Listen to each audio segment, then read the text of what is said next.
नमस्कार, मैं हूं आपके साथ एजाजुल हक और आप देख रहे हैं जनसंवाद टीवी। शिया वक्फ बोर्ड के चेयरमैन इरशाद अली आज़ाद पर कई तरह के इल्ज़ाम आयद किए गए, लेकिन हमने जब उनसे दरियाफ्त किया और जब उनसे सच्चाई जानना चाहा तो उसके का दूसरा रूप निकल कर आया। उन्होंने बताया कि अगर कोई मुझ पे इल्ज़ाम लगाता है और उसे लगता है कि मैंने ऐसा किया है तो साक्ष्य के साथ क्यों नहीं आता। सिवाय बयान देने से क्या होता है। अगर साक्ष्य के साथ आए तो मैं उसको चैलेंज करता हूं, मैं उसे चुनौती देता हूं कि वो कानून के दायरे में आकर के कानूनी तौर पर मुझ पे कार्रवाई करे। आइए आपको ले चलते हैं कि क्या कुछ कहा उन्होंने और क्या वो करना चाहते हैं शिया वक्फ बोर्ड के अंतर्गत बिहार के अंदर। वो उन सब बातों को आपके सामने सुनवाते हैं और आपको रूबरू कराते हैं इरशाद अली आज़ाद से। कैमरा इरशाद साहब, ये बताएं कि शिया वक्फ बोर्ड की जो बहुत सारी बातें सोशल मीडिया पर निगेटिव भी आ रही हैं और आपके बारे में निगेटिव भी लोग बोल रहे हैं, तो कहाँ तक इसमें सच्चाई है कि वक्फ की ज़मीन को खरीद फरोख्त हो रहा है और कहाँ तक आपने इसके संरक्षण में काम किया है? देखिए, सबसे बड़ी बात है कि वक्फ की जो ज़मीन है वो पब्लिक लैंड है और सबसे बड़ा मामला है कि हम लोगों ने सारी प्रॉपर्टी को कानूनी तौर तरीके से रजिस्ट्रार को, डीएम को, सब जगह पब्लिक डोमेन में लाया है। और जहाँ तक मामला है ख़रीद फरोख्त की जो बात होती है, वक्फ बोर्ड जो है इस तरह की चीज़ों पर कभी यकीन नहीं करता है कि कोई ऐसी अथॉरिटी, कोई ऐसा डॉक्यूमेंट्स, जब ज़मीन के मामले होते हैं तो डॉक्यूमेंट्स की बात आती है। आपके माध्यम से हम कहना चाहते हैं कि आपके पास किसी तरह का कोई डॉक्यूमेंट्स मेरे पूरी टेन्योर का अगर हो तो आप मुझे ज़रूर दिखलाएं। और जहाँ तक मामला है कि हम समझते हैं कि जमहूरियत में जो मीडिया का जो काम है वो चौथा स्तंभ है और बिना पक्ष लिए हुए कोई भी बात नहीं चलानी चाहिए, जान लेना चाहिए। उसी बात की एक हमको भी जैसे आपको पता चला वैसे मुझे भी पता चला था इस बात का। तो जाहिर सी बात है कि एक छोटे से न्यूज़ पोर्टल जो दिल्ली से कुछ लोगों ने, जिन लोगों पर लगातार FIR हुए हैं, उन पर वारंट इशू हैं, उन लोगों ने मैनेज करके एक छोटा से पोर्टल वाले को बुलाया था और जो बिना जाने समझे हाईकोर्ट के आदेश के आलोक में इंक्रोचमेंट रिमूव हुआ, जिसमें अमीरों का भी खाली हुआ, गरीबों का भी खाली हुआ, जो गैर कानूनी तरीके से जो लोग रह रहे थे। तो ये मुझे इस पे सफाई देने, हाईकोर्ट के आदेश के बाद अगर कोई प्रॉपर्टी खाली होती है तो मुझे लगता है कि इस पर किसी तरह की सफाई देने की ज़रूरत नहीं है। दूसरी बात कि कुछ चंद लोग जो हैं, चंद लोग क्या, उस पूरे प्रकरण में अभी तक 1 से 2 से 3 आदमी आए हैं जिन पर बहुत सारे केसेज हैं, वारंट इशू है। वो मैं कोर्ट से भी भगोड़े साबित हुए हैं और घर में भी नहीं रहते हैं। और जहाँ तक मामला है कि इन चीज़ों का जब आप काम करेंगे, हमने मैंने ये समझिए कानून में लीगल तरीके से लगभग 250 FIR पूरे बिहार में है, जिसमें 500 लोगों पर FIR हुआ है, जिसमें बड़े लोग भी हैं और छोटे लोग हैं। और उस तरह के लोग जिस पर जाहिर सी बात है कि जिसकी ज़मीन जाएगी और जिस पर कानूनी कार्रवाई होगी, उनकी नाराज़गी रहती है। लेकिन आपके माध्यम से हम अपील करना चाहते हैं कि किसी भी आदमी, चाहे वो बड़े हों या छोटे हों, अगर किसी भी मामले है, जब कानून में जो प्रावधान है उस हिसाब से हम लोग जो पौधान के, खास करके जो पौधान के निचले पौधान में सोसाइटी में जो है, उनको किसी तरह का कभी भी नुकसान पहुंचाने का काम नहीं किया। अच्छा, जैसे ये बताएं, आपके बेबाकी से आप बात रखते हैं, लीगल बात को आप ज़्यादा उठाते हैं और कहते हैं कि कानून के तहत काम करते हैं, तो पटना के डाक बंगला पर आपने वक्त की ज़मीन को भी उजागर करने का काम किया। बड़े बड़े रसूख वाले लोग हैं, कितनी परेशानियाँ उसमें आपको झेली? देखिए, एक्चुअली इसमें मेरा कोई बहुत रोल नहीं है, इसमें सरकार की अहम भूमिका है। सरकार ने हमको लगातार काम करने के लिए प्रोत्साहित किया और ख़ास करके मुख्यमंत्री इन सारी लीगल मामलों में उन्होंने सीधे स्पष्ट कहा कि जो एक्ट करता है उस हिसाब से कार्रवाई होनी चाहिए। और हम आपको बता दें कि 21 जुलाई 2017 को एक बड़ी घटना घटी थी मुजफ्फरपुर में, जिसमें 31 आदमी जेल गए थे। तो इस पर लगातार माननीय मुख्यमंत्री से हमारी बात हुई, तो उनको हमने बताया कि किसी भी मामले में हम लोग कुछ नहीं करते हैं, ऑर्डर पास करके कोर्ट को भेजते हैं, कोर्ट आदेश करता है, उसके बाद ही कार्रवाई होती है। तो उस बार भी मेरे अगेंस्ट में बहुत सारी बातें कही गई, पूरे हिंदुस्तान में बोर्ड के अगेंस्ट में, मेरे अगेंस्ट में जुलूस निकाले गए। तो उसमें सीधा स्पष्ट था, जब माननीय उच्च न्यायालय हाईकोर्ट जब आदेश कर देगा, ट्रिब्यूनल आदेश कर देगा, तो आप कुछ नहीं कर सकते। जहाँ तक डगमंगला चौराहे का आपने क्वेश्चन किया है, इसमें बहुत सारी परेशानियों का सामना मुझे, मेरे ऑफिस को, मेरे स्टाफ को झेलना पड़ा। उस मामले में, कुछ मामलों में हाईकोर्ट ने विजिलेंस की जांच किया और बहुत सारे रसूखदार लोगों को भागना पड़ा प्रॉपर्टी छोड़ करके। और आपको साकेत टावर से लेकर के Vishal mega mart, central mall, times of India, one mall, ये सारी चीज़ें, इसमें बड़े बड़े लोग हैं जो आप सबको जानते हैं। ये लोग भी न्यायालय के शरण में गए और हार गए। इन लोगों पे, बहुत सारे लोगों पे उसमें 8 FIR हुए हैं, विजिलेंस के भी FIR हुए हैं। इसमें कहीं कोई दिक्कत नहीं, आप समझते हैं कि ज़मीन के मामले हैं, बड़े लोग हैं। लेकिन मेरा ये मानना है कि दीनी एतबार से और दुनियावी एतबार से मेरा ये फ़र्ज़ है कि वक्फ की प्रॉपर्टी में किसी तरीके का कोई छेड़छाड़ नहीं होना चाहिए। इसी कानून के तहत मैंने लीगल कार्रवाई किया है और इन सारे लोगों की, जितने बाहुबली लोग हैं, इन लोगों की टाइटल इनके अगेंस्ट में डिसाइड हो चुकी है। और मैं एक बड़ा मामला बताऊं कि पूरे मुसलमान के लिए एक ये समझिए कि फ़ख्र की बात है कि बिहार की सबसे बड़ी प्रॉपर्टी, हमारा ये मानना है कि लगभग वो 650 करोड़ की प्रॉपर्टी है, रिजवान पैलेस, जिसमें अभी 450 फोर्स उस बिल्डिंग में रह रही है। उसका भी आदेश सुप्रीम कोर्ट के फाइनल बेंच से हो चुका है।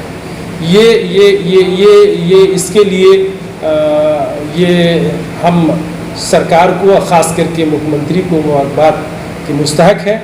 पूरी कौम मिल्लत इनको मुबारकबाद के लिए लेटर भी जारी किया है और लॉकडाउन की वजह से एक डेलीगेट भी जा कर के मिलना चाहता है कि ये उन्हीं की वजह से, ये कानून के राज की वजह से ही आपको ये समझिए कि बड़े वकील अनंत सिंह ने बड़े वकील को रखा, PK शाही जी को रखा। PK शाही जी को नहीं लड़ना चाहिए क्योंकि वो हमारे MLC थे, हमारे अगेंस्ट में, बोर्ड के अगेंस्ट में केस लड़े और हारे। फाइनल बेंच से चीफ जस्टिस ऑफ बिहार से ऑर्डर पास हुआ उनके अगेंस्ट में। और जहाँ तक के हमारे अगेंस्ट में PK शाही जी लड़े, PK शाही जी भी हारे। PK शाही जी ये YB गिरी जी जब मेरे फेवर में लड़े तो जीत गए, मेरे अगेंस्ट में लड़े तो हार गए। मेरा ये नहीं कहना है, मेरा सीधा सा एक लाइन का मेरा कहना है कि मेरे पीछे, बोर्ड के पीछे पूरी सरकार खड़ी है, बिहार सरकार खड़ी है, सुप्रीम कोर्ट की रूलिंग है, भारत सरकार का एक्ट है, बिहार सरकार का एक्ट है। आप कैसे जीत सकते हैं? कैसे आप देखते हैं ये एक जो वक्फ बोर्ड की जायदाद है उसमें कब्जा एक कोर की तरफ फैल गया पूरे बिहार में, उसमें कितनी कार्रवाई आप करेंगे और कैसे इसको आप देखते हैं कि कैसे मुक्त किया जाएगा? मैं आवाम से अपील करना चाहता हूं कि जब मुझे ये मौका मिला तो मैंने ये साबित करने की कोशिश किया कि बड़े से बड़े लोगों से कब्जा कैसे छुड़ाया जा सकता है। और बड़े से बड़े लोग जो हैं, रिजवान पैलेस 650 करोड़ रुपये की टॉप 10 बिहार के जो लोग हैं उसको परचेज किया था, उन लोगों को भी सुप्रीम कोर्ट से हराने का काम किया। तो ये मिसाल है और ये मैं आवाम से अपील करना चाहता हूँ कि इस कानून के तहत आपकी खोई हुई जितनी प्रॉपर्टियाँ हैं, वक्त आने की देर है, जितने पर कार्रवाई करेंगे सारी प्रॉपर्टियाँ हासिल होगी। और सरकार ने एक कमिटमेंट किया है, लिखित कमिटमेंट किया है, मैं अभी आपको दे दूंगा, किताब मेरे सामने रखी हुई है। मैं आपको ये बात दिखला भी देना चाहता हूँ कि इस किताब में भी स्पष्ट मुख्यमंत्री जी ने ये स्पष्ट किया है कि मैं वक्फ की ज़मीन का इंक्रोचमेंट रिमूव कराऊंगा, सर्वे कराऊंगा और इसका जो है डेवलपमेंट कराऊंगा। ये आप देख सकते हैं, जब इस स्टेट के मुखिया कमिटमेंट कर रहे हैं तो मुझे ये पूरी उम्मीद है कि सर्वे करने का आदेश हो चुका है। हज़ारों प्रॉपर्टी ऐसी निकल के आएगी जिसमें गरीब गुरबा के लिए स्कूल, आवासीय विद्यालय के लिए स्कूल की बात कही ही नहीं जा रही है। हम लोगों ने वक्फ की प्रॉपर्टी पर दरभंगा में स्कूल को शुरू कर दिया है और लगातार लॉकडाउन की वजह से हम लोग उद्घाटन नहीं कर पा रहे हैं, लगातार 20 जगह पर वक्फ की जमीन चिन्हित कर करके अल्पसंख्यक आवासीय विद्यालय जो 59 करोड़ रुपए के लागत से आज़ादी के बाद पहली बार मुसलमानों के लिए उतने बड़े इदारे बन रहे हैं। और यही वजह है कि जब आप अशोक राजपथ पर चलेंगे तो चाहे आप अंजुमन इस्लामिया को देखेंगे, चाहे आप हाईकोर्ट मज़ार को देखेंगे, चाहे आप अनेकों बिल्डिंग है आप देखेंगे 32 जगह। ये सरकार की माने नियत के वजह से ही और प्रोजेक्ट करने की वजह से ही, प्रशासन की मदद से ही इन सारी चीज़ों को किया जा रहा है। इसमें खास करके आमिर सुबहानी साहब जो है पर्सनल अप्रोच लेते हैं और माननीय मुख्यमंत्री जी ने भी उनको कहा है कि इस तरह के मामले में लीगल तरीके से प्रॉपर्टी को खाली कराइए और उसका डेवलपमेंट कराइए और वो पब्लिक डोमेन में आए और इसका कौम मिल्लत को इससे फ़ायदा।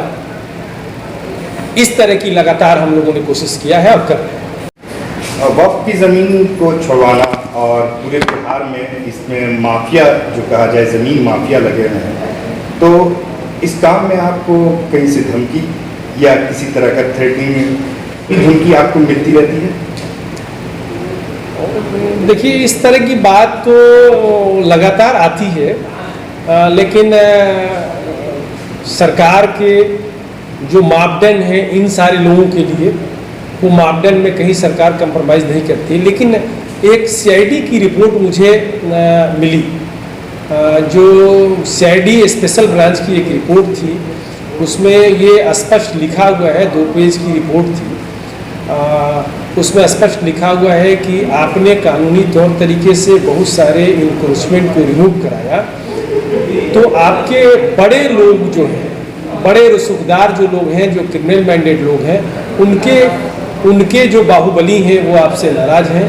कोई भी आपके साथ अप्रिय घटना घट सकती है। इसके लिए मैंने लगातार सरकार को लिखा और मामला यह रहा कि उस जो रिपोर्ट थी वो जॉइंट रिपोर्ट थी सीनियर एसपी पटना और सीआईडी डिपार्टमेंट की जॉइंट रिपोर्ट थी, जिसके बाद से मैंने लिखा तो यहाँ घर पे भी स्पेशल गार्ड एक सेक्शन फोर्स यहाँ रह रहा था, अभी भी है, कोई प्रॉब्लम नहीं है, इस तरह कोई बात नहीं है। लेकिन कुछ ना कुछ दिमाग में तो बात रहती है, क्योंकि ये लोग रसूखदार हैं, लेकिन हम मुसलमान हैं, अल्लाह पे भरोसा करते हैं कि ये सारी चीज़ें जो मौत की बात की जाती है तो अल्लाह इसका जो हमारे कामों का या हमारे इस तरह की बातों का अल्लाह देख रहा है, उसका असर देगा। सरकार का पूरा सपोर्ट है और इस तरह के उसी वजह से ये सारे कामों को अंजाम दिया जा रहा है। और ख़ास करके बिहार के मीडिया को मुबारकबाद देते हैं कि मेरे किसी तरह के काम में कभी नुक्ताचीनी नहीं किया गया। इसी वजह से सैकड़ों लोगों को रहने के लिए जगह मुहैया कराया। आप चांद कॉलोनी में देख सकते हैं, जिसमें 250 घर हैं। शीतला मंदिर में जा करके देख सकते हैं, शीतला मंदिर के बगल में लालपरी दरगाह, वहाँ देख सकते हैं। आप मुजफ्फरपुर में देख सकते हैं, किशनगंज में देख सकते हैं। ऐसी हजारों फैमिली है। लंबे सीरीज जिसकी गिनती नहीं है, दुकानें बंद रही है, रिहाइशगाह के लिए दिया जा रहा है।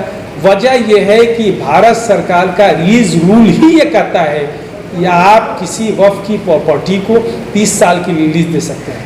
पहली प्राथमिकता है कि एजुकेशन के लिए, स्वास्थ्य के लिए प्रॉपर्टी को देना है। और आपके माध्यम से हम अपील करना चाहते हैं कि वक्फ की प्रॉपर्टी पर कोई हॉस्पिटल खोलना चाहता है, कोई स्कूल खोलना चाहता है, वो कोई भी ऑर्गेनाइजेशन कुछ भी करना चाहता है, तो एक एप्लीकेशन दे। आने वाले वक्त में सर्वे हो रहा है और हजारों हजार एकड़ जमीन आएगी सामने। हम लोग कानून में जो प्रावधान है, लीगल प्रोसेस से जनहित में इस काम को करेंगे, लीज देंगे और इससे कौम मिल्लत को एक बड़ा फायदा होने जा रहा है।